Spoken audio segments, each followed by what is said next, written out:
Mi nombre es Adriana, yo hago parte de un grupo de estudiantes. Estamos en el ciclo de Geopolítica y Negocios Internacionales. Mis compañeros son Yubelia Bello, Camila González, Andrés Roberto y pues yo que voy a encargarme de la entrevista esta tarde. Hoy vamos a entrevistar al doctor Luis Alejandro Arévalo. Él es el director de la Internacionalización y Relaciones Institucionales de la Universidad EAN. Doctor, muchas gracias por compartir estos minutos con nosotros. Nuestra entrevista, pues como ya lo mencioné, tiene que ver con el bloque de Geopolítica y Negocios Internacionales. El tema que vamos a tratar es la importancia de los estilos de comunicación, la organización hacia el tiempo y la tolerancia hacia el cambio. Entonces, doctor, por favor, cuéntenos por qué es tan importante su área para la Universidad de EAN.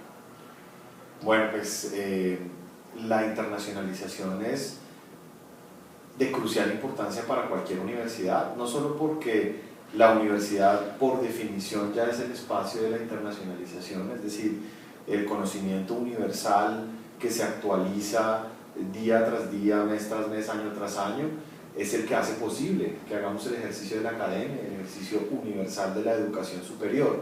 Eso quiere decir que por solamente estar en una universidad, uno ya está en un territorio internacional de cierta manera, está actualizado con los contenidos de las disciplinas a la fecha, y obviamente eso es un reto también de la universidad, por lo cual cualquier oficina internacional en una universidad es vital para apoyar ese proceso de actualización, de constitución de redes globales, de permitirle a los estudiantes y a los docentes estar conectados con la realidad de su profesión, de su área, y por qué no, pues también darle a conocer a la comunidad internacional y a las otras universidades con las que tenemos relaciones, los avances que también tenemos aquí en Colombia y los avances que podemos compartir en nuestras disciplinas que somos fortaleza.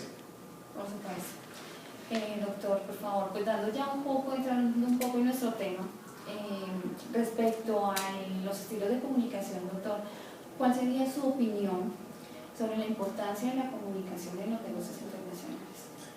Bueno, ya en cuanto a negocios internacionales, pues la comunicación es la base de cualquier negocio, valga la redundancia, porque hay unos estándares internacionales que yo le llamaría unos estándares cosmopolitas de comunicación. Entre ellos, pues debemos contar los que nos facilitan las tecnologías de la información.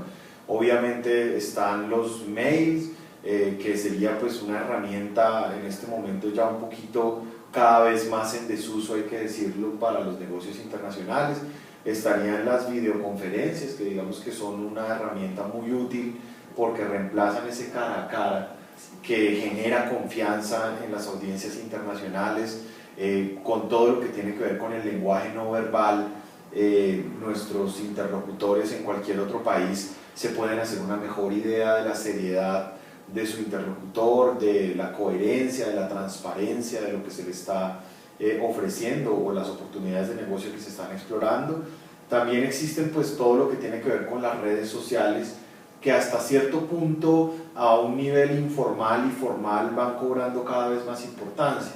Por ejemplo, las redes dedicadas exclusivamente a negocios y a los profesionales como LinkedIn definitivamente se están utilizando para acercar a los clientes con sus potenciales proveedores o a sus pares para establecer relaciones de negocios internacionales. Cada vez más, por ejemplo, se reemplaza el uso de la tarjeta de presentación con el simple contacto en LinkedIn. En mi experiencia profesional en otros países haciendo relaciones internacionales y o negocios, a veces uno ya no carga tarjetas, sino simplemente con su teléfono le pregunta su nombre y lo ubica en LinkedIn y ya estamos conectados, profesionalmente hablando, que es distinto a otras redes que son más dedicadas a los temas sociales o familiares incluso, o de círculos de amigos. Luego pues existen pues también las otros tipos de redes que son más instantáneas, como redes dedicadas a los negocios, a temas de bolsa, a temas financieros, que son redes que le permiten a uno tener una información real y verificar efectivamente si lo que está hablando con su interlocutor es real. Por ejemplo, cuando una compañía cotiza en la bolsa, etcétera, pues allí la comunicación, digamos, que se basa y se fundamenta también en esos medios digitales. Y pues finalmente diría yo que ya cuando están todos los elementos alineados, intereses temáticos, oportunidades de negocios, solidez de los socios, transparencia y comprensión intercultural, pues llega uno al encuentro personal, al tete a tete, al face to face, y ese encuentro, pues a mi manera de ver en el siglo XXI ya debe ser para concretar. Es decir, si yo ya me voy a encontrar personalmente con un interlocutor global, pues aspiraría yo que fuera para concretar o para hacer la última fase de un proceso de negociación, por lo cual la comunicación apalancada en nuevos medios debe ser el pan diario para alguien que trabaja en negocios internacionales. Doctor, vemos que esta experiencia es muy amplia, definitivamente. Doctor, cuéntenos por favor, ¿cuál es la importancia de la comunicación verbal y no verbal en los negocios? Sí, mire, cuando hablamos de negocios internacionales, hay unos aspectos interculturales a tener en cuenta de vital importancia. Le pongo un ejemplo. Si estamos haciendo negocios con alguien del mundo musulmán, está claro que el mejor interlocutor no podría ser una mujer. Fíjese usted, por cuestiones culturales, para ellos los negocios son mejor con hombres y digamos que se sienten un poco incómodos a negociar con mujeres a nivel internacional. También cuando van a negociar con mujeres, hay una anécdota célebre de la presidenta Dilma Rousseff con el presidente de Irán, y es que pues el presidente de Irán la saluda y ella le extiende la mano como gesto formal occidental entre presidentes, y el presidente de Irán le da un paso hacia atrás, ¿no? Porque su cultura no le permite tocar a las mujeres de esa manera.